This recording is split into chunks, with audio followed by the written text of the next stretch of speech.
तो आइए अब हम बात करते हैं अक्षय तृतीया की। तो 10 मई 2024 को अक्षय तृतीया मनाई जाएगी और इसको परशुराम जयंती के नाम से भी मानते हैं। और इस दिन हमें करना क्या चाहिए, इस दिन करने के लिए हमारे पास क्या ऐसा है जो हमें करना चाहिए। इस दिन सबसे बड़ा काम ये होता है कि इसमें जल का दान विशेष महत्व देता है। जल का दान बैसाख के महीने में दान करने से जो है हमें हमारे पितृ और हमारे देवता और सभी हमारे जो भी पितृ हैं उनको जो है ये जल का दान हम करते हैं। जल का दान कैसे करें? अब जल का दान के लिए बताया है कि या तो ताम्र कलश लें या मिट्टी का कलश लें। अब चूंकि मिट्टी का कलश अगर हम दान करेंगे किसी ब्राह्मण को तो वो लेगा नहीं, क्योंकि उसके उपयोग का नहीं है।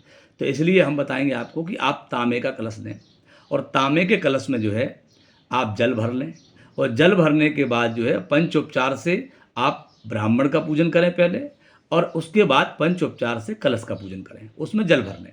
और जल भरने के बाद जो है आप उस कलश को आसन पर ब्राह्मण को बिठा करके और उस कलश को ब्राह्मण को आप दान करें। उसमें क्या करना है, उसमें लिखा है यहाँ मेरे पास, संकल्प क्या बुलवाना पंडित जी से। आपके जो पंडित जी होंगे वो संकल्प में क्या बोलेंगे? संकल्प में बोलना है कि श्री परमेश्वर प्रीति द्वारा उदकुंभदान कल्पोक्त फलवाप्त्यर्थम ब्राह्मणयो उदकुंभदानम करिष्ये। यानी मैं जो है ये उदकुंभ ब्राह्मण को दान कर रही हूँ, ऐसा संकल्प करके उस कलश के गले में सूत्र बांधना है, पंचोपचार पूजन करना है, ब्राह्मण का पूजन करना है। ऐसा करके आप उसको देना है ब्राह्मण को। एक काम तो ये करना है।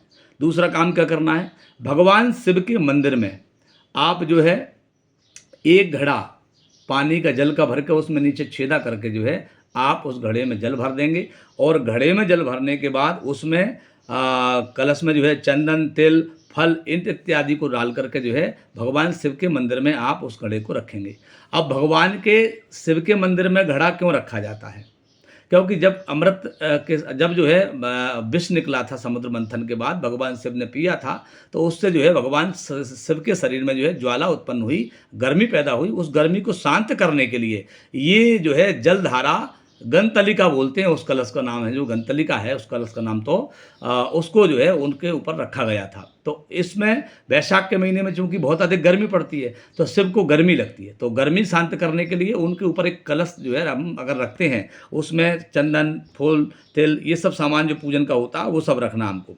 और रख करके जो है हमको वहाँ क्या बोलना है, श्लोक क्या बोलना हमको, अश्य प्रदानात् तृप्यन्तु पितरो पी पितामहा। यानी मैं भगवान शिव को जो है ये कलश अर्पण कर रहा हूँ। गंधोदक तिल मिश्रई सा अन्नम कुंभ फलान्वितः। और लिखा है इसमें, ऐसा धर्म घटो दत्तो ब्रह्मा विष्णु शिवात्मकः।